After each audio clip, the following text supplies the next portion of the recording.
Hey everybody, and welcome to the GameSpace Game Show. I am not your host. Me and Dame are tag teaming. We're going to be a collective hive mind of hosts this time around. Dame, how's it going? Going all right, Steven. How about yourself, man? Doing well, doing well. Good, good. Um, Did so you celebrate National Pizza Day today? you know what? I did not have any pizza today. But Shame on you, you man. know what? The day's not over. Maybe we could wrap this up before midnight. Yeah. Do you have a pizza place there locally that delivers before midnight? We do have some late pizza places. We have some 24-hour pizza places too. Nice. But seeing how these things always run over, I came prepared. I have a frozen pizza waiting for me.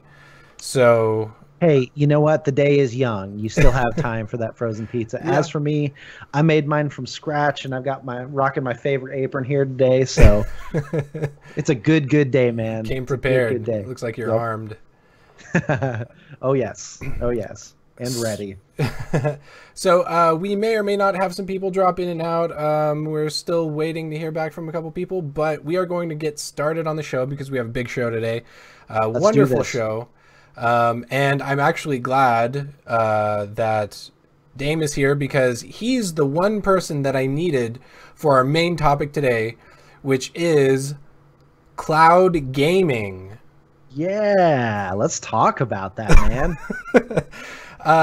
So really the reason why we chose this topic is because a couple days ago, a rumor surfaced that Google is stepping into the game streaming arena with a service that they're saying is titled Project Yeti. There's a lot of Yetis out there. This one's going to be a game streaming service of Project Yeti. That's going to be direct competition with PlayStation Now, GeForce Now, all the Nows. And we're also believing that Xbox is coming up with their own streaming service to also compete. But this Google one is really, I'd say, the big ticket item because, I mean, it's Google, right?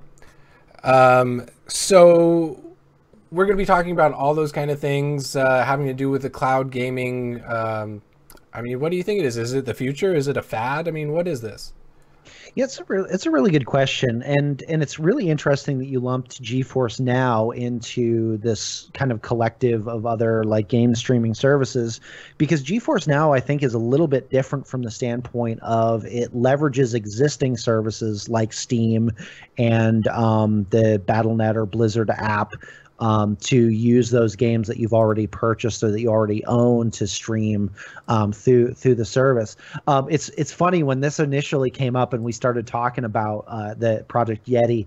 The first thing that came to my mind before even thinking about it being a streaming service from the standpoint of streaming games was like, are they just trying to brand YouTube gaming here? Like, is it like an episode of Scooby-Doo or something like that where they pull the mask off of the Yeti and it's just YouTube gaming? And it's like, I would have gotten away with it if it wasn't for those dumb kids and their dastardly dog. Yeah. And I know the Scooby-Doo reference is a little bit is a little bit different than that, but I but think it's very yeah, close. but but yeah, so it's interesting. The game passes have always kind of been like an intriguing thing to me because the idea of it is that for a certain amount of money per month you have access to stream X number of games, like the Netflix of gaming.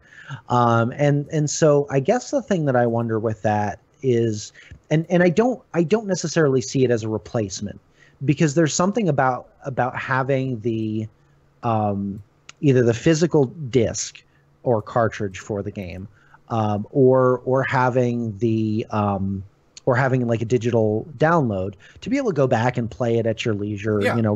Rather than being tied to, is it on the service right now or not? Right. And so I guess like, and that's the part where like, for me, like this has been the first, and I guess really has been like the first generation of consoles where this has really been a thing. But I've done a significant amount of my game purchases as digital purchases. Right.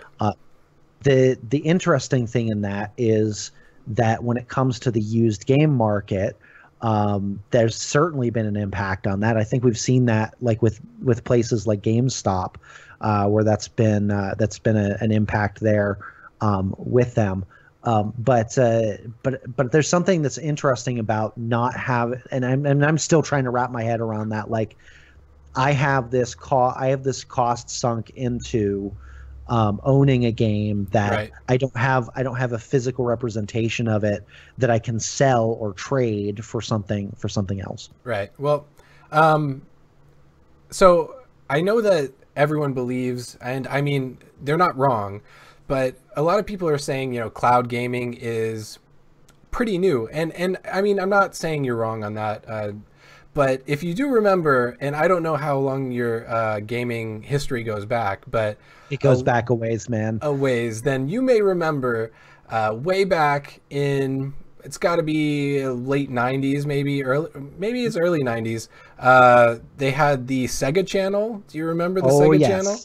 And that was basically a very similar thing to what they're doing now. I mean, now it's much more sophisticated, but we're talking about, a game, somewhat streaming service that's similar to what you're talking about. You would play a game that was on the channel, and then whenever it wasn't on the channel anymore, it was gone. It was done. Yep. It was done. Yeah. It's funny that you mentioned that, because I had a Sega Genesis growing up. And we got the whatever, I don't even remember what the name of the magazine was. There was kind of like the Sega's equivalent to Nintendo Power. Nintendo Power, right? Oh man, I don't remember what that was. Yeah, but whatever the case is, I remember seeing the Sega Channel listed in there and going like, "Oh, that is the coolest thing." Until I remembered the sound that the modem made when you dialed up the modem to connect to, the internet of old. And I'm not going to go ahead and make the sound of that, because I'm going to disturb my dog in the other room if I do. But let's just say there would be no stealthy midnight gaming sprees with that. Yeah. Not stealthy at all. No. No. Screeching Banshee doesn't even cover it. But yeah, I mean, it's funny that you mentioned the Sega Channel. I forgot all about that. Most people do. Most people do. But yeah, but again, look how short-lived that was. So I realize that we're in a different age, and there's a different demographic now. We are, but we're kind of not. So for another example, and what I'm going to do, I'm going to throw up. I'm not going to throw up, but I'm going to put up on the screen here. I have a list of streaming services that are going on mostly going on right now. But oh no, that's definitely not it. But this basically gives you a premise of what cloud gaming is. This is the idea of cloud gaming that I found, and I thought it was pretty funny, so I put it up there. But I am actually going to put up the streaming services, the now and or future streaming services. Let me see if I can get that going here. Now, Steven, I know you're trying to make it look like you and I are playing in the cloud here, but I would never be caught dead in a polo shirt. Really? So. I'm not a polo guy, man. Well, I haven't shaved my beard in a long time, so that can't be me. But okay, fantastic. Yeah, but so here we go. There we go. I found it. So here's a list of game streaming services. OnLive, which I didn't know they were acquired by Sony, but I thought they just shuttered and were gone. But upon getting the information for this, I found that OnLive was acquired by Sony, which is probably the reason why PlayStation Now happened at all. But OnLive wasn't a successful service during its time. It was most people. I was actually part of the beta for OnLive whenever it first started, and like you said, there were few games that were there and supported. Now, the interesting thing about OnLive is they let you purchase games, but it was like you're purchasing the service and then you're purchasing the game.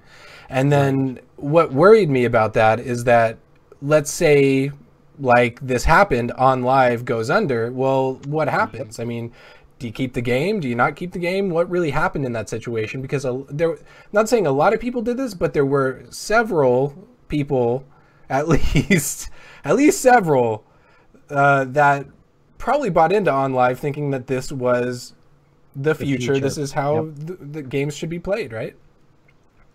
So Yeah, what and happened I think there? that, yeah, well, I mean, I think there's a danger in that, and that's where some of this stuff is kind of a little bit scary from the standpoint of accessibility. Because again, like, talking about that whole idea of, okay, you buy into the service and you only have access to it as long as you have the service. And I realize that like Xbox Live or Xbox Gold or whatever they call it now, is and PlayStation Now are similar from the standpoint of that, Yeah, a little bit. that they'll give you games every month, and you have access to them for as long as you have the service. But if you purchase digital content, then you have access to that, like even if you no longer have the service. Right. Where we get into the kind of funny territory here is like with the on live thing, where like you buy the service and then you buy the game and then the service no longer exists. You are out then. Yeah. That money. What I'll be interested in seeing with Google's service, and especially since all of this right now is a lot of what we're talking about is speculation. What are the parameters of it? What services are they working with? What developers are they working with? I mean, is this simply like is this a streaming pass for the Google Play Store? Yeah. And if so, good for them. They're going to get their apps and their developers out there and stuff like that. But I'm hard pressed to see it compete with something like Steam. In this space. That's true. Well, but then again, Steam is kind of a different animal. Steam's not really, streaming games the way that they're talking about doing with Google. I mean, one thing that we know for sure is that Google, they have the resources, they have the hardware. Not saying that, PlayStation and Sony don't have that, but, I did subscribe to PlayStation Now on accident. And Oops. It was an accident that I did it because, whenever I saw that they had like a 15-day free trial, I signed up for it to try it out. And then, Gets you they every just start, time. yeah, they start billing you. And I maybe played 2 or 3 games. And it was okay. I mean, the service was okay. I didn't really notice any lag, but then again, I'm on a fiber, connection. So Lucky. Yeah, exactly. But how many people out there are not that are saying, "Oh, I can't work with this PlayStation Now"? But running back real quick, I want to kind of go through these real quick. Sure. So On Live acquired by Sony, so now there's PlayStation Now, GeForce Now beta, Paperspace. Don't know if you've ever heard of that. I sure didn't. Have not. No. Vortex, I have heard of. I have never tried it. Okay. Then we have the Google Cloud Gaming, which is rumored, which is known as Yeti, that we are wondering whether or not they're going to actually release it under Yeti, what it's going to be. There's no specifics on it. And the Xbox Cloud Service, which, again, Xbox right now has their Game Pass, which is different than an actual cloud service. Most people think, oh, well, Microsoft already has a Game Pass. What do they need? Well, the Game Pass is completely different than a cloud service where they're actually hosting the games themselves. I think it's really interesting that everything's named now. Everything's on demand. Everything is, you want it now. Here's my little gift. Thank you. Gift of how I feel about now. But It's like Xbox yesterday. Like, yeah. That's fantastic. Like, seriously, everything is now. So I think it just kind of, that's where everybody's going, Netflix, Hulu. You don't want to wait to watch a show anymore. You want to have it downloaded. You want to have it ready. You want to have it good to go. And so I think that this is a natural progression, but I don't think that it's time for this kind of progression yet. Here's the thing. I am, and take this for what it's worth, I'm a big proponent for delayed gratification. I think that I think that there is something to be said about, and I realize this flies in the face of our instant culture. We want our food faster, our internet the fastest. We want everything yesterday. But I think the thing that's going to happen with this is that we're going to have to sacrifice in order to get something now. And a lot of these services are really good. And GeForce Now, having been in the beta with that, it's a fantastic service, absolutely fantastic service. But at what cost? Well, that is a big part of it. And maybe you can explain a little bit how GeForce Now works. I'm in the beta too, but I haven't actually had a chance to do anything with it. Okay. Go ahead. So does it actually work with your existing games? I mean, I haven't tested it yet. So like, say I own a game, can I like use GeForce Now to play it? Absolutely. So basically the way that it works is that when you launch GeForce Now, it launches an instance of Steam on that server PC that you are leveraging through the service, and you load that game content onto that storage device, server side. So basically you're streaming the game content from the PC server that you are connected to your machine. And so yeah, anything that you've purchased in your Steam library, for the most part, last I checked in the beta, they were still kind of improving the list of games that were accessible to that. So it's not like every Steam game right now, but they had like the whole gamut of like the Blizzard Activision games, running, and so you have to own the game. This comes back to like one of the differences between GeForce Now and some of these other services is that, well, yes, you're still streaming game content, you still have to own the content to be able to stream it, which is basically how OnLive worked, but I mean it's a little bit different here.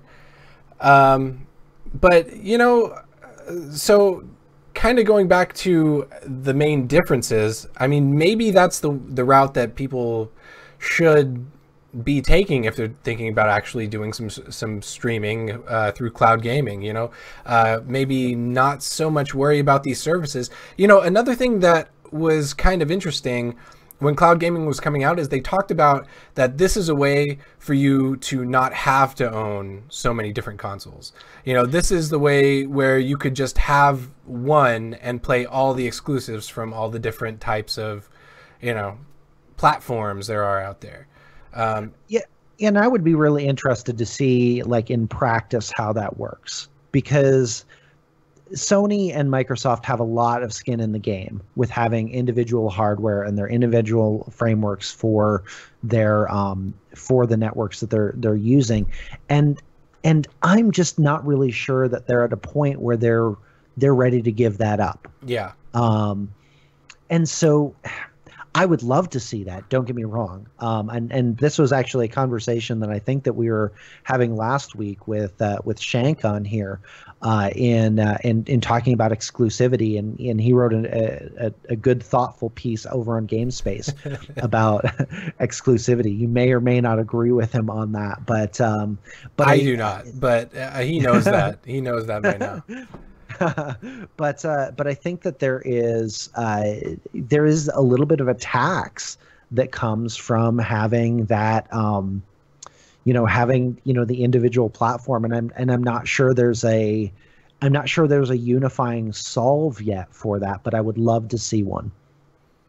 I'm with you on that one, and I know that it's too early for plugs, but just in case, there was a response to Shank's article that's going to be posted tomorrow on GameSpace.com. If you guys have a chance, it kind of accumulates all of our opinions and puts it into one single shot. So if you guys are interested on what we're talking about as far as exclusivity, then that would be a good read for you guys. Now, before we get too far into the mechanics of everything, just to kind of go back to the rumor and talk about why this rumor has prevailed. So Phil Harrison joined Google last month. Harrison, he's worked on the advisory board for cloud gaming, and he's been in executive positions for both Xbox and PlayStation. The guy gets around. Making the round. I was gonna say he's making the round. Yeah. He's been everywhere. He might be in my closet right now. We don't know, but he's been So he's been around. He kind of knows. I mean, with all these different places that he's been, he knows his stuff. So just having him on the team kind of raises a few eyebrows. Sure. Where but the question is, though, is he a one-trick pony, though? Like, is that just his jam and that's what he brings to the table there, or could there be another reason why he's with Google? My money is on one-trick pony. I would say one-trick pony. You don't. I mean, that's part of his. That is him. You know, he's been to all these different places, and then suddenly you start noticing that they're working on, you know, some cloud gameplay. So I think. I wonder what Phil Harris is doing there. Yeah, exactly. We know what you're doing. You're not fooling anyone. But so whenever it gets down to the actual technological implications of it, that is a problematic question, because pulling up what it takes just to run GeForce Now, and it's different for what you want to stream as, but everybody at this point probably has a high definition television that can run 1080p at least. So right. More people have the hardware that can run a game at 1080p than they have the internet connection to stream games at 60 frames per second. Right. And again, I think we've talked about this before. It's not actually 60 frames per second that you're receiving. Right. So what does it actually come back as whenever you're playing a game?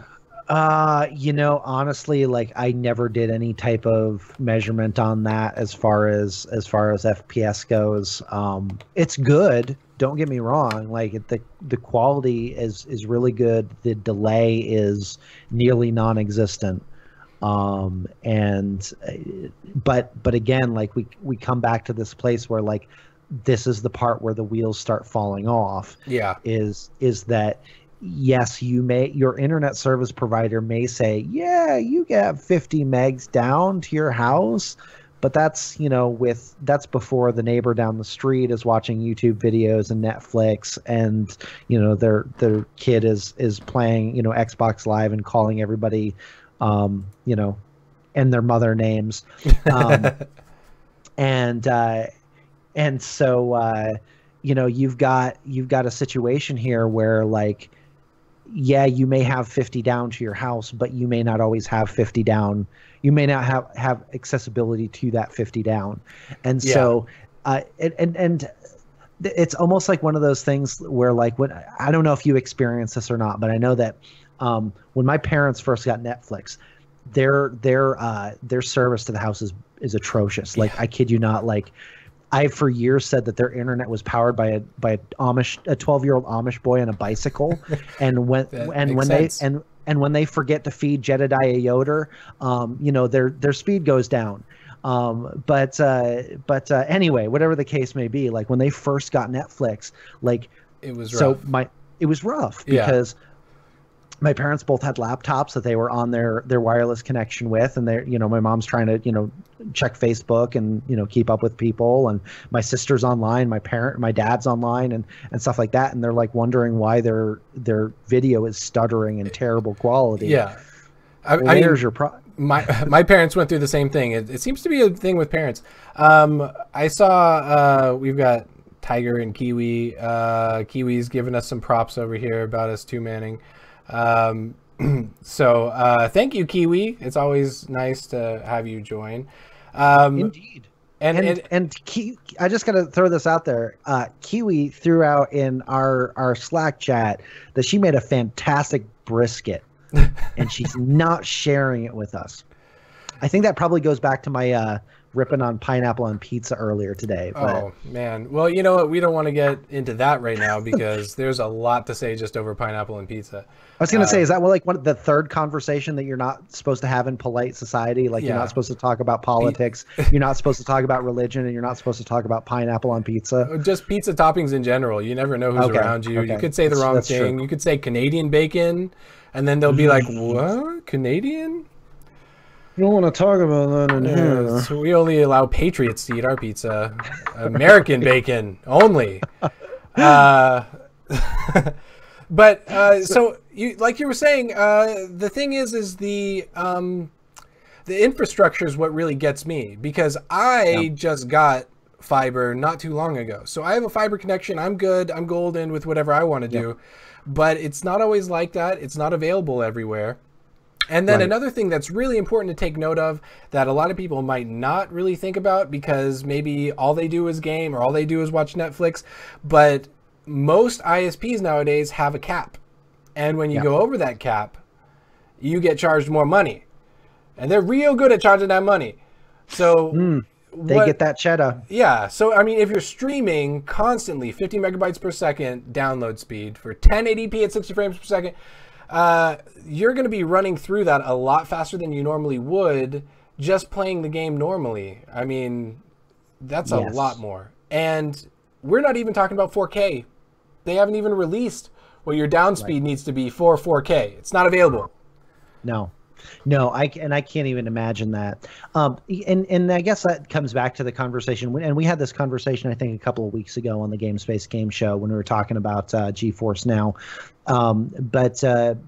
But one of the big things is these services, and especially GeForce Now, have really specific use cases, and I think for the everyday gamer, probably not the best thing for you, right? When you look at things like, cost over time, and then even what you were saying too about, like, being charged extra by your ISP. I mean, shoot, like that's no. I've been in a position where I've overused data, or I've overused, message caps or whatever on like a cell phone service. And I've had that happen once, and I never want to have it happen again. I know. And the worst part about it is sometimes you can't avoid it. I mean, if you have a month where there's a lot of usage, you can't avoid it. And then if you're doing these streaming services, I mean, I think we're going to come back around to unlimited usage again at some point. Now, I have unlimited usage again because I'm on a fiber service, but I'm paying for that privilege. An arm and a leg. That's why you only see my left hand right now, because my right arm is gone. I had to pay this month. So it's expensive in comparison to the other ones. I'll be honest, if any of you, not that much. So if any of you have a 3D printer out there, you can help Steven out. Yes, please, if you can make me another arm and or leg, or 2 legs, 2 arms, I'd be good with whatever you guys got. So like I said, infrastructure, I don't think it's quite there. And then what we did bring up in another conversation, it wasn't a GameSpace Game Show conversation, but it was a conversation that we generally had. And this happened with the Sea of Thieves release, because it was releasing on Game Pass. So let's play pretend. Sure. Dame, you're a developer. You're very successful. You're about to release your brand new game about Smurfs or something, and it's going to be hella popular. But it's going to be releasing day one on a streaming service. So people aren't going to buy your game directly. They're going to go through the streaming service. So how does that make you feel as a developer? What does it actually mean? What are you getting out of that? I suppose it depends on the relationship that I have with the streaming service. What does that contract look like? What does the agreement look like for them to have day one access to that game? And I guess if at the end of the day, if as a developer I'm getting paid for my hard work or my team's hard work, and I'm able to sustain my company through doing that, and then on top of that make retail sales, then I guess it's a win for me.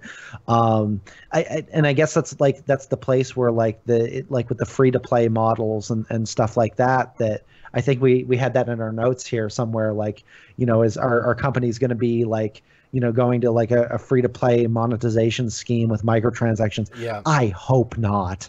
I really hope not. Like, I don't want like a Star Wars, the Old Republic situation where like at every turn I'm reminded like, oh, hey, I hope you're enjoying the game, but you don't have premium access to the game. So I'm going to let you know that you don't have premium access to the game. Well, that seems to be part of all games now, whether we like it or not, having some sort of a cash shop. Now, some of them are much more in your face than others. Free-to-play games are definitely the big money makers in the industry, as we well know. But I'm with you on that one. I mean, maybe we're going to be seeing that more often because they're going to say, well, hey, they have to pay for this service, or they're going to pay for this service. They're not going to be paying the big bucks for our game. So we got to make that money on the back end somewhere. We got to find a way to get them to keep spending. Well, and I guess one of the other questions with that too is like, and again, this gets into, like, maybe we're getting into the weeds with this, but it gets into a whole other conversation about, like, you know, you're talking Sea of Thieves, and I've seen at least like 2 or 3 different streams of Sea of Thieves. Actually, I was watching a charity event a couple of weeks ago. It was around Christmas time. That was actually done by Microsoft. Actually, fantastic guy over there, Justin Roby. He is I believe, senior producer over at Microsoft. But that dude is a rock star. Like, I would love to be able to talk to that guy. I connected with him on Twitter a little while ago. But solid dude, worked on Age of Empires, worked on a couple other big franchises, Rise, Son of Rome, stuff like that. Anyway, so he was doing a charity stream, and one of the sections of the charity stream was streaming of Sea of Thieves. But Thieves for Charity, was that what it was called? It was something like that, maybe. Like, you know, oh, never mind. I was going to go like booty for nonprofit. I don't know. It can still work, but it still works. But anyway, so I guess the thing that I come back to is that, like, day one, if somebody's streaming my game, and you know, and people are watching that. I mean, I know for me personally, like, there have been games that I've seen on streams that I'm going, that actually looks kind of fun. I might want to try that out myself, and gone out and purchased said game. And so I think that kind of works in favor, I guess, of the developer, to have their content out there. I guess it's kind of along the same lines as a dev coming to GameSpace and saying, hey, here's our game, we want you to review it, or like, here's our game, we want you to review / stream whatever. You know, there's kind of a little bit of like a PR give and take, I guess, with putting a game out there and maybe not getting the, you know, shelf retail of $59.99 or whatever sticker you want to slap on it. Well, I mean, games have been rising in price more and more. But, you know, they try and get every nickel and dime out of you on some of those. So, I mean, I think in this situation, the Game Pass is good for consumers. But I don't know. We've got some people watching right now. So if there's anyone out there who has played Sea of Thieves, spent some time with it, maybe you can tell us a little bit about the in-game atrocities. Do they have any of a game store, a game shop, anything like that, in-game store? Let us know what you guys think, because if it's really in your face, it could be because they knew they were going on Game Pass and they have to suck the life out of you somehow. So speaking of sucking the life out of things, let's talk about Marvel Heroes. Oh, yeah. Yes. Perfect segue, by the way. Thank you. And dismount. So, for those of you who have not been on the MMORPG forums before, which I would say is probably a few of you, something came up the other day where there was a post regarding Marvel Heroes Omega, which is a game that shut down last November. And we consoled you over it. Yes. Well, I was very sad. And any of this is also streaming to my channel as well. So anyone who's watching from my channel, they know how much it hurts me deeply that the game shut down. But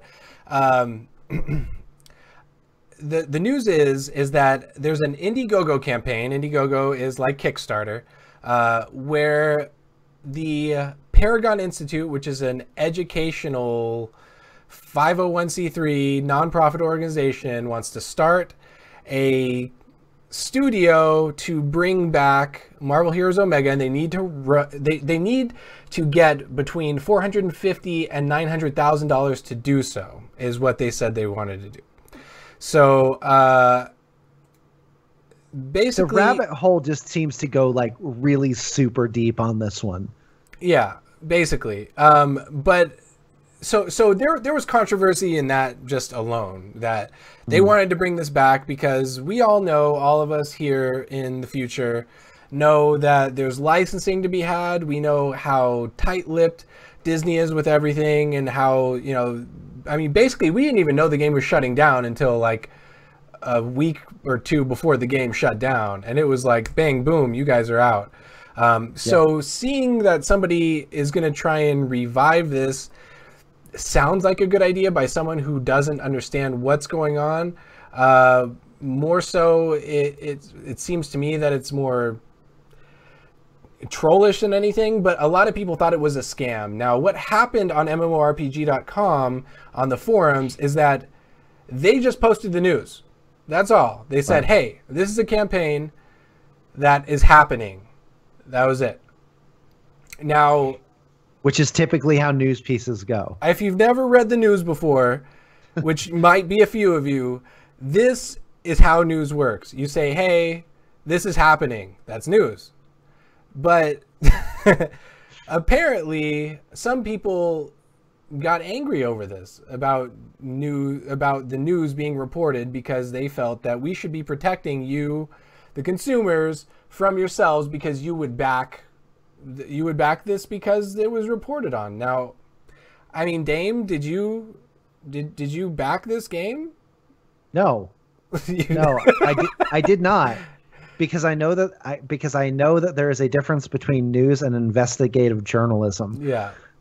So this is really kind of interesting, and I would love to know like the entire story here of what's going on with this. Because when you look at the Indiegogo page, I mean, like, it seriously looks legit until you start reading down through it, and like everything is kind of couched in the terms of like, yeah, we want to bring Marvel Heroes Omega back, but then they talk about like wanting to like launch a game studio, and you know, they want to make it this like kind of like educational entertainment sort of like conglomerate. And so like I'm having like bad like 90s edutainment flashback of like, you know, Math Blaster. I don't know if you ever like played any of those games or Math anything Blaster like that. it was kind of like what is that, where you type in the answer to the math questions and it shoots the missiles or whatever. Yes. Oh man, yeah. I still play that. You gotta keep sharp, man. You gotta keep sharp somehow. You forget math so easily these days. Right. They said we would use it every day, and you know, it's one of those like use it or lose it sort of things. So just gotta keep on my toes. Anyway, so you know, as you read more through this, like it's really nebulous. It's really nebulous about what's really going on. Because like at no point, at least in what I read, at no point did they say like the rights of this game have transferred from this entity to the other. As far as I read, and now I could have like completely glossed over it because I skimmed it more than you know mainly, did a deep than I did a deep read of it. But yeah, like it's really, it is kind of nefarious. It did on the surface kind of play like, hey, we are bringing this back and we have the permission to do this. Yeah. And all we need is your dollar bills. Well, okay. So the basic premise of this was, hey, Gazillion is gone. Gazillion's the company, for those who don't know, Gazillion is the company that developed Marvel Heroes and Marvel Heroes Omega. So they said, hey, Gazillion went under. They're gone. But we're here, and we want to buy whatever Gazillion dropped on the floor when they left the studios. So they had 3 different ways that they could make whatever Gazillion, you know, crapped out into a new game. They're either going to get the license information from Disney and, you know, the software from Gazillion. The second one was to use a different license, meaning that it would no longer be Marvel Heroes Omega. It would be you know, Math Blaster Omega. exactly, Math Blaster Omega, you know, or the third one is completely new. Just let's start from scratch. We're going to use the engine. We're going to use, you know, whatever assets that we can actually use. But when you're thinking about doing all these things, you're talking about, you know, using that money, the 450,000 minimum to 900,000, in very, very different ways with a team that nobody even mentioned having any experience. I was going to say there's no proof of concept for what they're looking at doing. And the other piece of this too is that this is a 501c3 educational nonprofit. Like that's part of this that like has me kind of going, yeah, like why like are they just learning how to buy studios and they want us to fund them, or what's going on? Yeah, it doesn't make a lot of sense. But you know, the controversy wasn't that it was happening, because we talked about a couple weeks ago, we talked about other games that have done this to people before. You know, Greedmonger was one of them. You know, everyone kind of rushed in, big scam, you know, made a big stink over it. But in this situation, you know, I think that people were a little harsh just that the news was being reported on the forums. So if you are one of those people on the forums who's watching this and you're saying, well, you know what? They didn't tell me not to back it. Well, here's the page. I put this together for us. So right now you can see the page where it says back it. I added a don't there for you. So if you're watching this right now, you have some issues about what's going on. There you go. Don't back it. It seems like it's a bad choice. If you don't want to read through it, you don't want to make up your own mind. Here we go. Me and Dame have made it up for you. Do not back this game, or what could have maybe have been a game at some point. Well, and if you feel like you have extra money to be throwing around, I know some perfectly great places to use it. Actually, the Damien's Fund for New Electric Guitar is open for donations. So that's a big one, actually. It is a big one. It is a really, really big one. You will help one unfortunate Damien. He's extremely unfortunate. Without an electric guitar, I just couldn't. Without the right electric guitar, right. Or any electric guitar. Now, I mean, do you have an electric guitar right now that you I do actually. Okay. Yeah, well. I do. So, no, I'm kind of. This is total aside. I'm actually in the gear hunt right now. I've played guitar since I was 16. Actually played bass since I was 15. So, so music is kind of one of those things. It's kind of one of those aside things. Of course. Yeah. But. Well, yeah, I feel like you just blasted your case out of new electric guitar needing right now. I think everyone's going to say, "Well, did I say need?" I think I might have said want. I think I added the need in there for you. I implied need. Yeah, it felt just dire need. Like that's the feeling that you conveyed to me, is that you have no electric guitars. You're electric guitarless, and you must have them like it's air or water, like electric guitars. You know, but I'm with you on this one. This is the air that I breathe. You know, if you do feel like, you know, you want to back this Indiegogo project, don't do that. You know, I would say on the list, maybe the electric guitar for Damien, but you know, GameSpace Game Show, you see the effects we're using. I mean, we could definitely upgrade some effects, you know, have more sparkles, maybe give Dame a beard or something. We could kind of Photoshop it. Lord knows I'm not capable of growing one myself. I know, we could, if you guys really want to help somebody, the money that you would give to GameSpace Game Show would go to Dame and his beardless face. We would Photoshop it in for every show, every single show. And we know that that's the thing that this show needs, is just more Dame beard. That's the only special effect that is needed to make this show great. And here we come, Dr. Disrespect. We're going to be on your tail. The CG beard will be the new face of Twitch. Exactly. So let's go ahead and bypass all this Marvel mishap and go into the Marvel happiness. How about that? Because we have the trailer for the new Venom movie just released. When did it release? A couple days ago? Today. Today, I think. Was it today? I think the teaser was this morning, yeah. Oh, wow. How did I get this on there so quickly? I'm a magician. So we're gonna play the trailer for you guys if you haven't seen it. And let me see if I can. I don't know if it's gonna blast us with sound right now. It might. So for those of you who are unaware, we also have a podcast. So I will be describing somewhat of what's going on in this video so that people just don't hear white noise. So right now it shows what I assume would be he's playing Eddie Brock. And he's walking around looking at things on a table. They're talking about the spaceship crash. Now, do you know anything about the origins of Venom? I do, and I'm trying to think of if there. I'm trying to remember if there are different versions of Venom. If I remember correctly, the origin that I remember was that during a space expedition that astronaut Flash Thomas brought back. No, actually, it was. Well, was it Flash Thompson or was it? I think it was Jameson's son who brought it back. I thought he was the astronaut.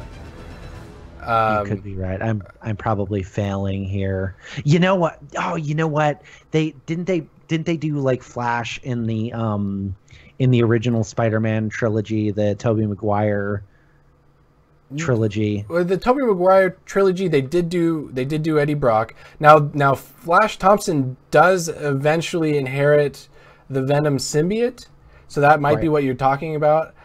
Because that does eventually happen in the comics. Now, I don't follow the comics as closely as maybe I should. I know that this is supposed to kind of mirror the Lethal Protector series, which I do have the first comic of the Lethal Protector series. And I'm hiding it. I'm never going to show you guys, and I'm not really sorry about it.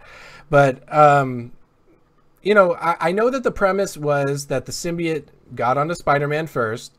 Spider-Man pulled it off very much Tobey Maguire Spider-Man style, and then it happened upon Eddie Brock and he became Venom. Now, the problem in this situation is that for this film, I was told, hopefully not incorrectly or else I would sound a fool, that Spider-Man will not be in this film. I mean, did you hear anything about that? I haven't heard one way or the other, but that'll be very interesting. That'll be very interesting because if I remember correctly, and again, like this is where like I should have more comic book knowledge, and I have family that would be ashamed of me right now for this. But I hope they're watching. Yeah, I hope they're not. I'll be sending out emails later. Yeah, but part of the reason why there was such a bitterness between Spider-Man and Venom was because not only was there like that clash between Brock and Parker, but then there was also Spider-Man rejected the symbiote. Yeah. And so there was kind of that primal like hatred that was kind of already there that enhanced what was already in Brock too. Exactly. So it'll be interesting to see like what they choose to do with it in this sense without the presence of Spider-Man / Peter Parker. Yep. Yeah, and who knows? I mean, it's not to say that he can't show up in a sequel, which would maybe be a prequel where they explain it. But from what I was to understand, and things can change, a lot of stuff has changed since I've heard about this, such as, they bought Fox and maybe, they're redoing some deals with Sony. I'm really not sure. But, it could be one of those situations where, they might come back and explain it. And then this is just kind of like further down the line, like, oh, the whole story with Spider-Man's done and over with. This is Venom. But, you know, that really doesn't make sense based on the trailer. Because in the trailer, it actually shows him what I assume would be turning into Venom. The symbiote's on him, and he's, you know, he's being consumed, not really consumed, but I mean, that's kind of what the symbiote does. By the symbiote, and you know, so he's turning into Venom for the first time in this movie. So there can't be a further down the line Spider-Man thing. So anybody out there want to debunk that? I don't know. Well, I'll tell you what I really hope for with this. And there's part of me that really does hope that they do at some point connect it with Spider-Man and with I guess with the rest of the Marvel universe, once the house is all, you know, once everybody is back in the same house here is what I want to see. And the merger of you know, or the deal, I guess, with Sony and with Fox would really put this all in order. I want a Maximum Carnage movie. Yes, I was going to say the same thing. Oh, yes. Oh, my word, do I ever want a Maximum Carnage movie, because Cletus Cassidy has got to be one of the most just out of my mind, like, super villains. Yeah. That I just want to see, like, just bat crap crazy. Yeah. And we have the technology right now to do that really well. Technology. Like if they would have tried that in the early 2000s, like we would have had, you know, Topher Grace Venom, you know, Topher Grace, you know, Carnage. That would not have been good. Nobody wants that. Yeah. Nobody wants that. So now that we have better CG, I would absolutely love it. That was one of my favorite comic book arcs. You know, because you bring in the Fantastic Four with that. You know, you've got Spider-Man. Yeah, which they could do now, and do right. They could, you know, they can bring Venom together and Spider-Man together and Fantastic Four, and just have that whole, you know, just that whole huge melee of symbiote versus this really unlikely team up of Venom and Spider-Man. And you know, another thing to kind of harken back in the day, since we're doing that today, it was a video game. Maximum Carnage was a game, and it was a good game. So good. It was a really good game. I think that's the first game that you could play as Venom. It was. Yep. Yeah, and I remember playing that and thinking, this is the coolest thing that I've ever done in my life. I was very young then, but I still agree with that sentiment. The coolest thing ever done in my life. Playing and as I Venom. Still have a couple of my comic books in the Maximum Carnage series. Really, that's awesome. That's awesome. Maybe if you bring those out, I'll bring out my Lethal Protector, and we can show each other. I should have thought about that for this week. Sorry about that, man. No, I only blame you for everything. There's nobody else here to blame. So I know. Thanks, everyone. Just putting me and Dame against each other now. It's all right. I'm still bitter about our first episode and that you know nothing about mac and cheese, but that's a conversation. Yeah, and for those of you who want to relive that first episode, you can check it out on our podcast now, because this is now being placed into our podcast, Stitcher and iTunes and TuneIn, all those ones, so you guys can listen to it there. So the last couple things we have on our list here, this one we kind of talked about before the show, and you know, it was kind of a surprise to everybody. It was a surprise to me. Yeah. The Cloverfield Paradox on Netflix, it just kind of popped up magically after the Super Bowl. So I don't know. I mean, did you watch the game, by the way? I did not get to see all of the game, bits and pieces, but I was traveling most of the time. That's right. So, you know, I mean, I picked up whatever I could, but my heart wasn't in that game as much as, you know, I mean, we're in Houston. We don't really care so much these days about Super Bowls. We're not in them. Sure.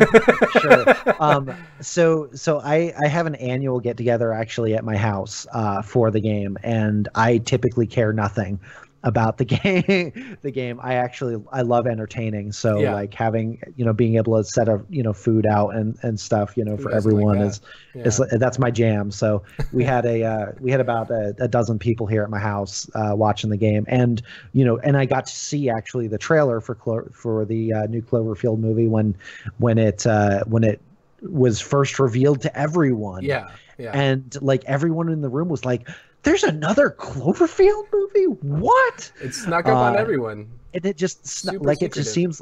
it just seems like the new thing to do is like, "Oh, hey, BT Dubs, we're going to release a new movie in this franchise."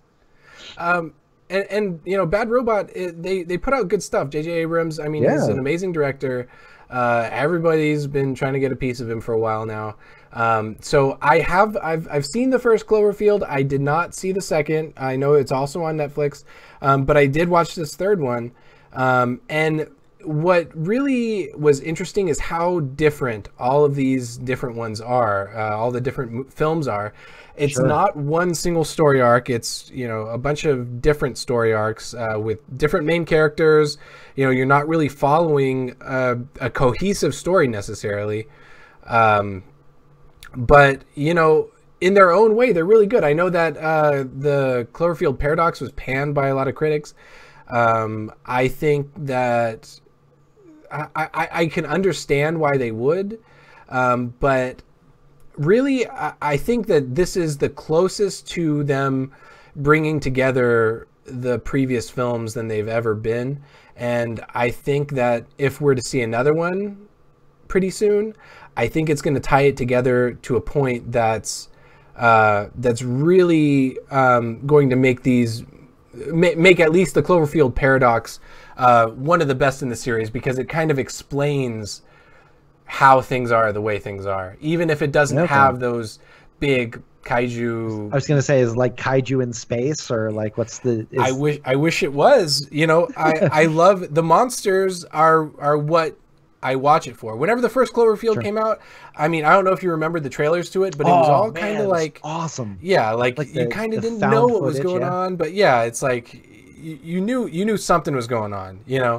Um, Kiwi's saying in the chat that she watched Cloverfield and the Cloverfield Paradox, and she really liked it. So it has two people that enjoyed it. So this is good. If you've never watched a Cloverfield movie, honestly, I can say that this isn't the wrong one to start on. Okay. Like if you've never seen one before and you're like, hey, what's going on with Cloverfield?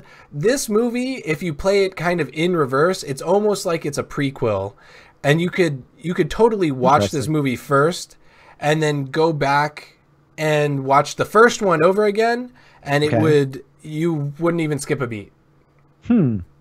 That's fantastic to know, because they've been on my list of like movies to see, and I haven't gotten around to watch them yet. So we got a comment that said from Sunny Times, I enjoyed Cloverfield Paradox too, although some bits were, oh my God, like Chris O'Dowd and his hands. So there's a point where, Oh, that was in the trailer. yeah, where the character loses his arm, but he didn't really lose it, which was the interesting thing. I don't want to put in too many spoilers because I want people to watch it. But definitely, Kiwi says that she didn't know that there were others. But yes, Kiwi, there are two other films. One of them is definitely on Netflix. The other one's actually on Hulu. So if you have both of them, you could watch the entire series between Netflix and Hulu, and I would recommend it. I would say probably the first one is the most exciting. I have not seen the second one, so I can't really speak to it, but I'm going to go back and watch it. But, for you guys who are into kind of like quirky monster movies that are maybe a little too graphic at times, I would say check those out because they know how to tell a story. Let's just say that. Okay. He knows how to tell a story. So, Excellent. you Well, know, we also had the Solo trailer drop this week too. yeah, That's that's true. something I didn't we even quite put that on here. Ah, I should have put it on here, but for some reason, I think it's because we knew more about Solo for a long time coming. Like, sure. yeah, like we knew it was coming. Okay, Um, so hot take here. What is your like first impression from seeing the trailer for Solo? I actually didn't see the trailer from Solo. I have not Oh, seen okay. it. Okay. So normally I would be on it like like white on rice or whatever you want to whatever you want to call it. But I since I didn't actually watch that portion of the Super Bowl with the trailer. I just didn't go back and watch it. I also heard that there were a lot of other trailers that were supposed to go, and I didn't even look them up. So for all I know, I missed out on some great stuff. But what did you think about it from what you saw? I am so conflicted over Solo, to be honest with you. And I guess like here are the two things. The first thing is that like I'm just not really sure what kind of story there is to tell with Han Solo, because we see his character arc kind of develop in A New Hope, from being the scoundrel to being the hero. So the thing that I'm like I am reservedly excited about for it is that it looks like it's very much in the same vein of Rogue One, which I really thoroughly enjoyed. And I have got to say that Donald Glover's portrayal of Lando Calrissian looks ridiculously spot on. That dude is Lando, as far as I'm concerned, from what I've seen so far. Because I've heard a lot from him that he was a fan. I mean, he's known for being a big fan. So I mean, obviously, I think that he's going to do it justice. If anyone could, definitely. Well, the only thing I've ever seen him in has been Community and Gallivant. Yeah. And he plays goofy characters in both of those. And so did you see him he was in Spider-Man Homecoming too. I mean, it was kind of like a little cameo portion of it, but he kind of comes back around. You may not have. I would say go back and watch it, because the parts with him in it were fantastic. Fantastic. I'm gonna have to go back and watch that now, because I don't remember him being in the movie. Yeah, it was a very small part, extremely small. But I mean, he certainly gave off the swagger of Lando. In the trailer. So I am excited to see, and like, there's part of me that's wondering, like, okay, why is this not a Lando Calrissian movie? Like, I kind of want that now.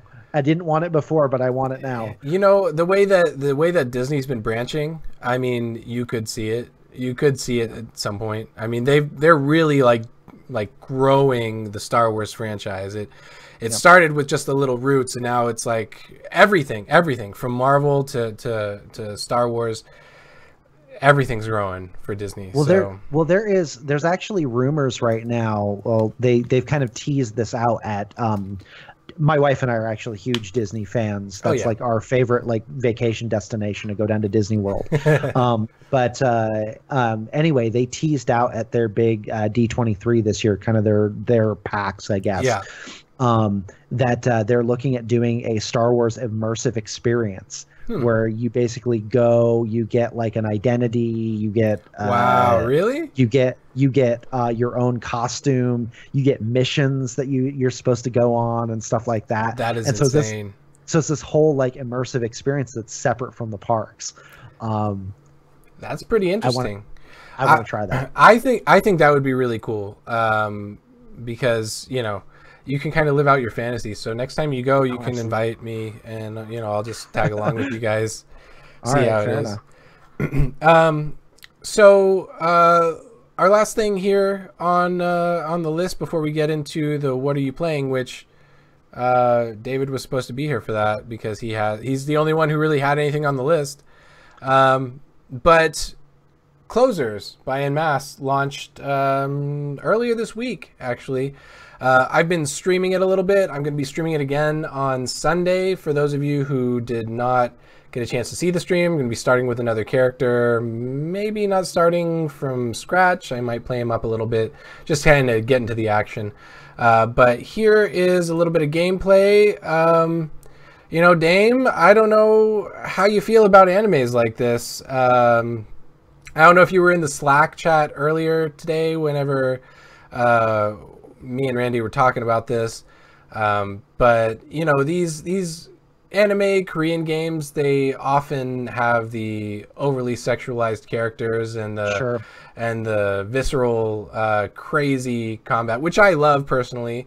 Um, but That the visceral combat or the overly sexualized characters? I'm not going to split hairs here. I'm going to say that in many cases I like them both. But like I said in like I said in the chat with Randy, you know, one of the things that kind of weirds me out is you know how they kind of do like the cutesy characters, like the, you know, always like the little girls or, you know, something like that.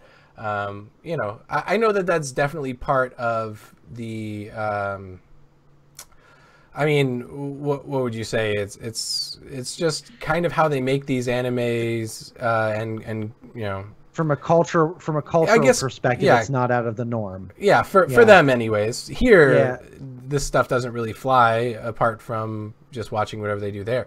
But Sure. so if you're watching this game, you can kind of see that I'm running around, doing a bunch of different combos. Another thing I didn't really enjoy about the game that I'm still kind of learning on is that the keyboard controls don't really map to the controller controls. So they don't tell you like, oh, hey, press the A button or press the X button if you're using a you know, a PlayStation controller, or it doesn't give you anything like that. It's just kind of like, hey, press the A or the S or the, you know, whatever, and you're like, I don't, buttons. yeah, just, and that wasn't working for me when I first started. I tried to mash buttons, and I just like, I made a fool of myself. But I spent some time in the controller configuration and figured it out. So you can kind of see in here, this is me. This is actually my final mission that I was running. So you can kind of see I'm just like tearing through characters like it's like nothing, which is a stark contrast to whenever I first started the game. And I was like, do I press the punch button? What do I press? And then you know, this character, if you take a good look, it's kind of hard to see, but she's wearing cat ears and she has a foxtail. Because reasons. Yep, just because that's what they had. She didn't start like this. I actually put those on her. That was my choice.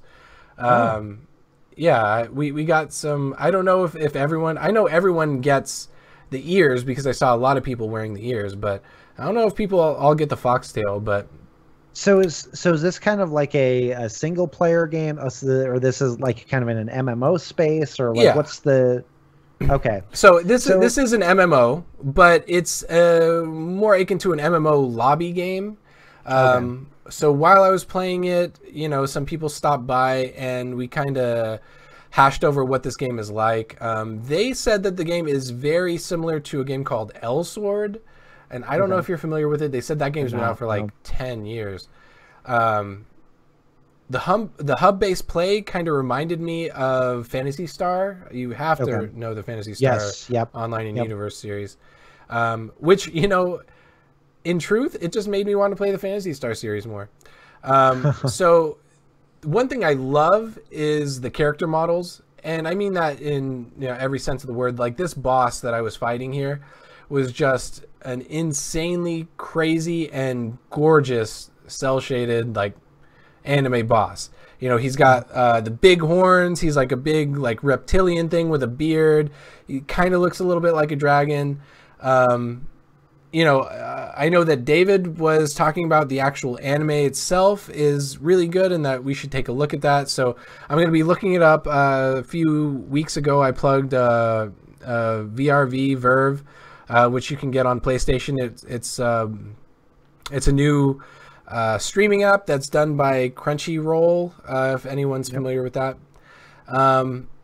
And they have a lot of these animes and stuff like that for you to pal around with, and most of them are actually dubbed, not just subtitles. They're dubbed. So if you're an anime fan, check it out. But I'm gonna watch the actual anime and see how closely it resembles it. You know, I'm one of those kind of people who kind of has to immerse myself in all like different parts of the game. I like to watch the shows if I really want to get into the game because it makes me want to do that. It's just something that, you know, and it's to a fault. It's so much like that I do it to a fault. Like I watch the worst shows because I just want to be part of the game when I'm not playing the game sometimes. That's me. Have you ever done that before? Is that just me? No, I think that there's something about like if the lore to if the lore to a certain game is good, or there are gaps that need to be filled in, like if there's extra content, to dive into. Yeah, I mean, like, who doesn't want more of a good story, or who doesn't want to learn more about good characters, if they're developed right, and stuff like that. So I mean, if there's an experience like that, actually, there was speaking of anime, if you've never watched the Full Metal Alchemist series, my word, yes. Great series. Yeah. But they had there were 2 games for that were released on the PlayStation 2 I sought those out because I was watching the anime. Yeah. And I really enjoyed the anime. So it's like, okay, well, there's another story here to tell. So let's go ahead and immerse ourselves in another story here. So you would kind of your settlement is under attack. Yeah. That's all right. My dog does that too. Yeah. Which is part of the reason why he's not out right now. This is the part of the podcast where we would normally have Chris's cat corner, but Chris isn't here today. So this is so it's Steven's dog corner. Yeah, it's my dog corner. She likes to look out the window. Normally I close the curtains, but she wanted to look out there. So what are you gonna do? You gotta let the doggos look out there. So it's all good. It's all good. Sorry, everyone. No, so I guess like the part that I kind of come back to, and you'd kind of asked like on the front end of this, like how I feel about games like this that are, maybe hyper violent or overly sexualized and stuff like that, is I am not a fan of fan service. Yeah. I've never been a fan of fan service. Like something costuming has to make sense. Like I love Final Fantasy 15, but I hate the character of Cindy. Yeah. Because it makes no sense as a mechanic why she should be dressed the way that she is. Right. So I guess like that's kind of like where I stand with some of that stuff, is that like it's unnecessary. Yeah. I guess like why, like it makes it doesn't add to the game story or to the universe or anything like that. So it just, I don't know. It's superfluous, to use a big word. Well, I kind of agree with that. The thing about fan service in general is eventually it just gets old. Like eventually, like it can be overplayed so much that, when you see stuff like that, it's just like, okay, there it is again. But what's it actually doing for you at this point? Like, I don't hate it, because I understand in certain circumstances, a lot of it can actually be used for comedic effect, which I'm okay with, because I do watch a lot of anime. But there are times when I'm just like... And sometimes it is used in comedic effect in there. Yeah. And so like, but I think there's a very good point though in there of saying that like, there's a desensitization, like, oh, well, that's just that character, and that's just how they dress, stuff like that, whatever. It's one of those things that kind of like comes back to that like kind of cultural, connection point or whatever. Yeah. But I'll be honest, and this kind of segues us a little bit here, because this is kind of what you've been playing this week, right? Well, yeah, I have been. Okay. So. Okay. So I'm not gonna lie about it now.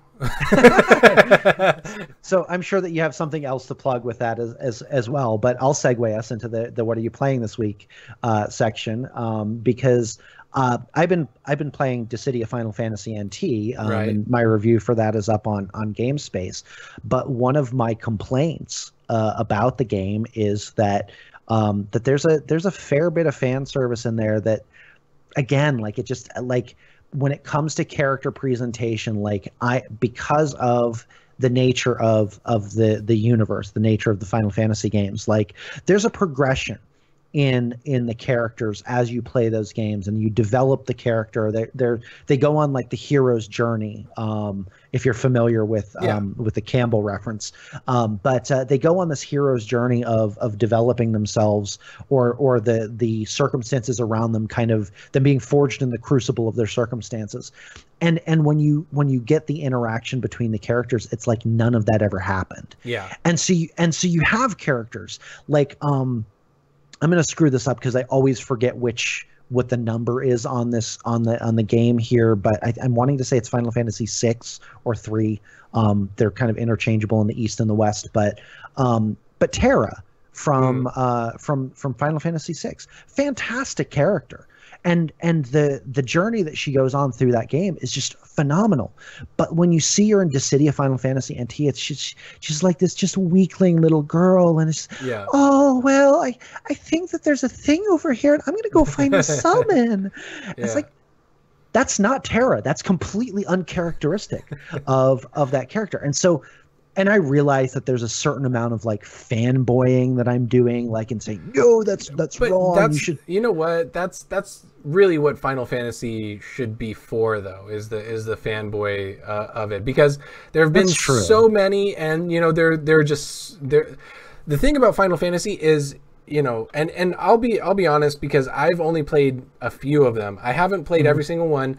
I'm not a real big Final Fantasy fanboy, but I will say that the characters that they have are memorable, and the people who love them like crazy. Like, it's just an insane amount of love for these characters, because they follow them through these journeys. It's kind of like how I feel, with each playthrough of like a new Zelda game or something like that. Like, even though it's like kind of like a new time, a new Link sort of, but you still feel that kind of connection to that character. Absolutely. There's something that kind of brings you back there. And that was one of the things that, I said in my review, that like when it comes to personality of varying degrees of like stoic, manic, and waifu. Yeah. And well, I realized the last one is not a personality trait. Like the fan service makes it so. Yeah. Like within this. And so I'm not a big fan of that. But by and large, I mean, it's a fun brawler game. Like, it really is. Like, I think that you could reskin it with Dragon Ball Z characters, and it would be like the perfect DBZ game. Like, if you pulled like the Moogle hood off of the the villain, it would be Vegeta under there, and I would have gotten away with it if it was not for Kakarot and his power level over 9,000. and so we have it, the second Scooby-Doo reference, just played in different ways. That's why we bring you back. These are the references we need, the Scooby-Doo ones.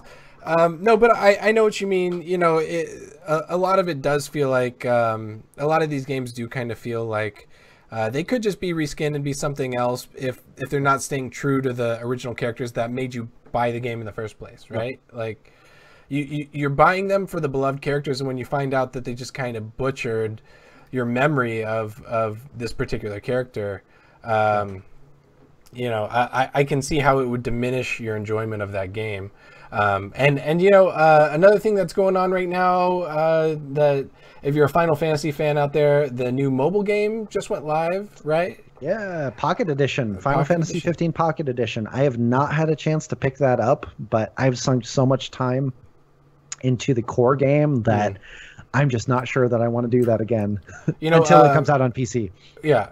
Well, Bill said that, our editor, he said that it was very, very close. Like, you said that he was really impressed with how close it is. So even though it's a Pocket Edition, I would say if you're not much of a mobile game player, this might be a good, because it doesn't sound like it has a lot of mobile trappings that most mobile games do. So you might get away with finding a hidden gem. Well, not really hidden. We just told you about it. So. Right, and the stylization to it also kind of like, it's funny because like it really fits within like the spectrum of styles that Square Enix has used for Final Fantasy games. Yeah. From the like dystopian, kind of urbane, sort of setting of like a Final Fantasy VII to like the kind of cutesy, chibi world of Final Fantasy that we just saw, this fall, I believe. So it kind of fits within that spectrum, and it looks adorable. It looks wrong with looking adorable. Yeah, there's nothing wrong with that. So let me know. I mean, I expect next week. Well, you're not going to be here next week, but I'm not. No. Yeah, when you come back, I'm going to expect that you have played it at least a little bit, so you can give us a rundown. Right. Because, like I said, I'm not a big Final Fantasy player. I've got a lot of stuff on my plate too. So I can't play everything, Dame. I can't either, man. Well, someone has to. I hope. Well, I mean, that's someone has to play everything. That's why we're a part of a team. Yeah, that's right. I'm going to screenshot that and I'm going to put it up. That's going to be the new picture. But you're going to have a beard from all the donations we've gotten. We're going to buy you one. A beard and an electric guitar. Yeah. So that brings us to our final segment. And you know what? I'd like to say we're ahead of schedule, but we're really not. We're still way behind schedule, and it was just us two. How do we keep doing that? But because I have the gift of gab, and I try to keep it under control when everybody else is in here. You do well, though. You do very well. Next time, I'm just going to let you be alone. I'm not going to say anything. It's just going to be me and you. I'm just not going to talk. I'll just hold up a sign every now and then.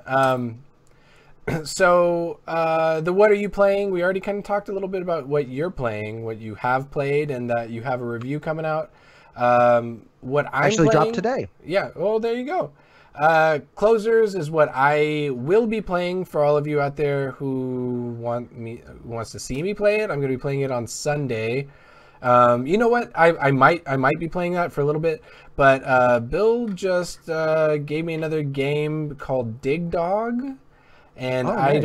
It's an Xbox game, and I don't normally stream from Xbox, but it's an indie, and I don't know what it's about, but I love dogs. So I might stream a little bit of that, because who knows? But another game that I've been playing is called Golem Gates. My preview hit on MMORPG.com earlier this week. I'm still playing through it a little bit. It's a very weird game. Well, okay, it's not a weird game. It's a very good game. Have you ever played a game called Battleforge? Do you know anything about it? I don't. No, I haven't. I have not played it, nor do I know anything about it. So imagine in your brain of brains that it is an RTS where, it's got the top down, you're looking at it, and, instead of building things to crank out units like you would normally do, your units are cards. It's like a card game RTS. And that's how Battleforge was. It was very popular back in the day. And Golem Gates is very similar. I gotta say, like, the style resonates with me. The style of game resonates with me. Some of the ideas that they've produced for the game have not, such as a fog of war that's so thick that you can't see through it like 2 meters. Like, it is a crazy small fog of war to the point where, like, you don't know anyone's, like, around you until they're touching you. Like, they're up on you, and then at that point you're like, oh, spam all my cards. I don't know what I'm doing. So you have a certain amount of cards. Lasers. Exactly. So you have all these different cards. The game is somewhat unforgiving in the sense that you have magic cards where you can, like, shoot out a fireball, but if for some reason that fireball hits one of your guys, that guy's dead. So you have to make sure that you're playing the game according to the rules. You don't want to just set all your team on fire trying to kill the other team. You got to know what you're doing. Well, I mean, you could always set your own guy on fire and then just push him into the ranks of the other team. I've tried that several times, and it just kills him faster. Like, they're like, oh, hey, there's a guy on fire. Let's shoot him. And then he's just dead. And then he dies. But, it's a really cool game. It's strategy in a way that also it adds more strategy. It's like, it's the strategy of an RTS plus the strategy of a card game. And the NPC that you play against is actually like an NPC that has their own cards that plays them. A lot of times it doesn't really happen. You kind of play campaign where it's like, oh, I'm not really going to play you the same way that you're playing me. That's not really the case on Golem Gates. So Sure. If there's people out there who are like, hey, I want to see what that's like, well, give it a try. It's in early access. Some things may change. Maybe the developers will hear my cries and change that Fog of War, open it up a little bit more, because that would make it way more accessible. Or at least maybe have modes where you can just remove it altogether would be ideal. That's not like a custom mode, like actual campaigns that you can remove the Fog of War. That Fog of War sounds terrible. It's awful. It really is awful. It's the thing that I hate the most about the game, if there's anything. But there is also another thing that isn't something that I hate necessarily, but it certainly is creepy. They have so you're like a harbinger, and that's like your title. And when you start the game, you're talking to a sun, an actual sun, like a star, like a sun. Okay. Not like your son, like you don't have any kids, I'm guessing, I don't know. But you're, whatever you are, you're talking to a sun, and the sun whispers everything to you. It's like the creepiest sun I've ever seen in my life. It's like, close the golem gates. It's like, could you even hear that? Was that too quiet? It's really, it's really like so ridiculous how creepy it is that it's whispering to you. Just say what you're trying to say. Make me a pizza. Yeah, basically that's what it is. And I mean, yours was less creepy actually than the sun. But you can't do anything about that. It's already in the game. Actually, I think we might have some gamers out there who really like creepy suns. And if you do like creepy suns, I would say just buy the game sight unseen. Don't even worry about it. Take my word for it. Creepy suns all the way. Well, my question about the people who like creepy suns is did they grow up watching Teletubbies with the baby sun? Oh yeah, probably. Yeah. Well, you can't fault them for that. No, they were conditioned at an early age to like creepy suns. Yeah. Yep. Well, we don't blame you. We don't blame you. No judgment here. Maybe a little, but I keep that to myself. Sure. Last on the list, you know what? I'm gonna plug David's "What Are You Playing Anyway?" Right. Because he's not here, but he made me put this in here. David, if you're listening, it's for you, buddy. I don't know what this is. We're gonna find out. All right. Fantastic. Okay, so this is Fate Grand Order is what it is. It's a mobile game, anime inspired. Well, not anime inspired. It is an anime. You can actually watch the Fate shows on. Wow, that was really quick. That was like the quickest little video ever. You could actually watch the Fate shows on Netflix. I think they're Netflix exclusive, actually. Okay. So good for them. But it's a very interesting show, and I haven't played the game, and I'm not going to explain it to anyone. I just want everyone to know that I played this trailer. It showed some anime characters jumping around, guns, swords, that kind of thing, whatever. It's like your typical anime intro, video or series intro video. So, hey, I mean, it worked. Yeah, we don't know anything about the game. We're plugging stuff that we don't even know about. This is all on David. Tells us zero about the game. We know nothing. I know it's mobile. I know it's based on the Fate game or Fate show. I don't know if it's based on the show or the game is what caused the show to be made or what. I don't know what it is, but here we go. Plugging it out for everyone. David, if we got something wrong, it's your fault. He can correct us in a couple of weeks when he's back on. No. I'm not going to have it. I'm not having it. This is going in. I was going to say, you're the producer, man. So, I mean, you kind of rule the roost here. No, I actually don't. I just do what people tell me to do. But even still, I don't want to come back to it because I want this to be like in our history books as we did our best, and that's it. Like, we were aggressively mediocre. Yeah, in our coverage of this. That's all that matters to me. Yep. Anything else that you'd like to plug this week before we sign off? Oh, yeah, we got a keyboard. Got a keyboard here. This is the Aorus K9 optical. I have a review that's going to be going up on MMO here this next week, actually. It is my very first mechanical keyboard. Ooh, So, that's gonna be interesting. I have spent the last 2 weeks with this keyboard, and it has been a fantastic board. Ooh. Oh my word. I think that it was revealed on this show that I've never used a mechanical keyboard before. So, um, outside of my the Apple IIgs keyboard that I grew up with, but yeah, it's a fantastic little board, built like a tank, and Have yeah. you tested that theory that it's built like a tank? Have you tried shooting things at it? I can neither confirm nor deny. I mean, We it have to does read the say review to find out. Is that how it works? you might have to read the review to find out. There is something about throwing toasters in bathtubs in the review. So, Oh, all right. Talking about throwing toasters in bathtubs, and this is not the correct segue for that, but did you, since you're writing the review on it, I don't know if you finished it, but now you're a mechanical keyboard type of fellow. So do you know yeah. what kind of switches it uses now? Yes, it uses FlareTech Red switches. Ooh, FlareTech Reds. Yes. I don't think I've ever used FlareTech Reds. Are they new? Hey, we've got Chris on here. Chris, are the FlareTechs new? So FlareTech is not new. Okay. Well, it's new-ish, I guess, but they are an optical switch, so they're not. Okay. Yeah, they're different from like your Cherry MX switches, but they do closely emulate the tactile feel of your red switches or blue switches. Interestingly, actually, the keyboard comes with.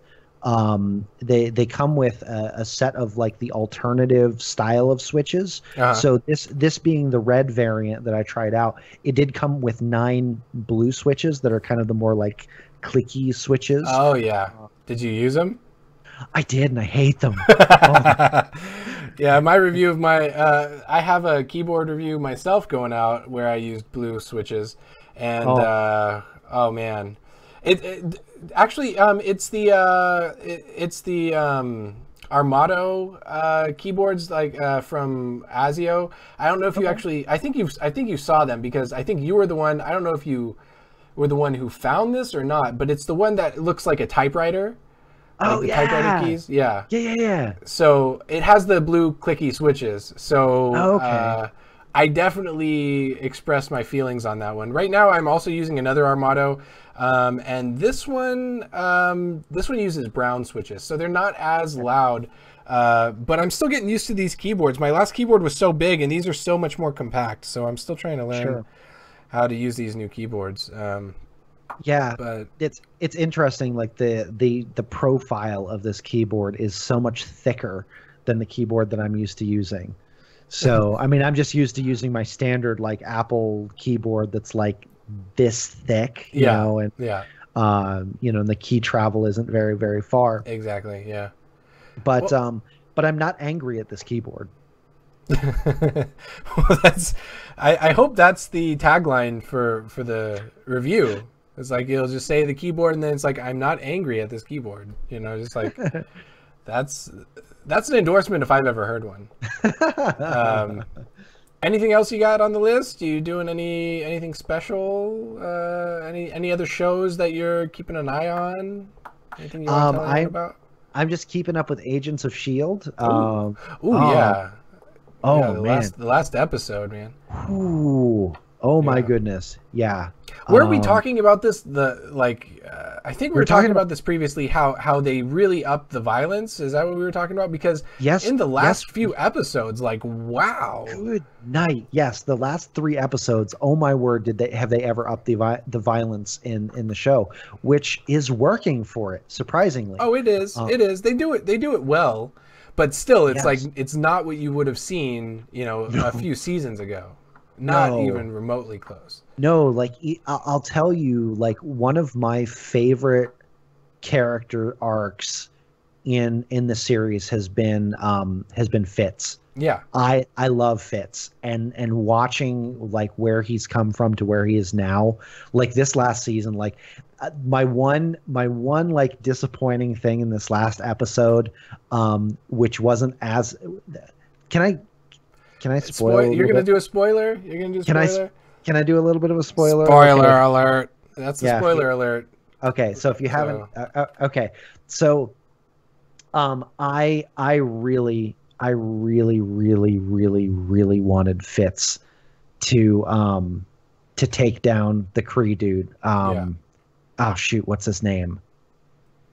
It's slipping my mind right now, but I really wanted Fitz to take him down. Yeah.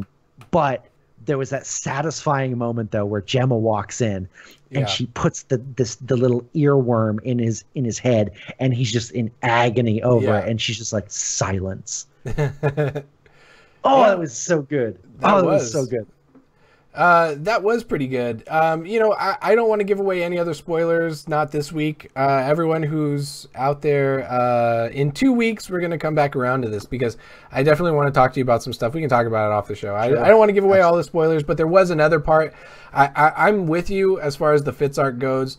Something happened in this last episode that kind of happened, and I think they're going to make a bigger deal out of it than it needs to be. You might know what I'm talking about. I really hope they don't. But if no one else knows what I'm talking about, good. Or maybe if you do, even better. Who cares? But and we've actually got we've got like a fight going on between Kiwi and Chris over here. They're going back and forth with like face insults and mom jokes and just wow. It's just not fair. Why can't we be friends? Why can't we be friends? As for my plugs, I'm going to plug before I do anything else, which is signing off is the only thing left to do after this. But for plugs, like I said, I've been trying to plug it a few times. We are now on all of the podcast sites. If you want to hear this, you can go to Stitcher. You can go to iTunes. Anywhere you get your podcasts, we'll be there. That's kind of our thing now. We understand that we are a little long-winded. We've been running these podcasts over our 1 hour. We try and shoot for 1 hour. We've never hit that mark ever in the history of our podcast. So if you want to know what we've been talking about, kind of follow along with us, head on over, download our podcast because you can listen to them little bits at a time. While you're in the car or on a train, on a bus, on a plane, any other modes of transportation that we need to, rollerblades maybe, hoverboard, Razor scooter, not by Razor, the company that makes peripherals, but No, which would be cool too. That would be really cool if if those things had RGB. That sweet chroma light. Yeah, good. definitely. So check that out if you guys can, and also check out my streams. I stream every Wednesday and Sunday, and we do obviously GameSpace Game Show every Friday. I stream at the same time, roughly. Wednesdays and Sundays at 9 p.m. Central Standard Time. That's 10 p.m. Eastern Standard Time. And 7 p.m. Pacific Standard Time. I don't know any of the European times, but, I just wanted to show that I have such a grasp of time zones. I just want you guys to be proud of me. I worked so hard on my time zones. We like you, Steven. Thank you. You're all right in my book. Okay. It's because of the time zones, though, and it's only because. Yeah. I was on the fence beforehand, but now I'm convinced. That's great to hear.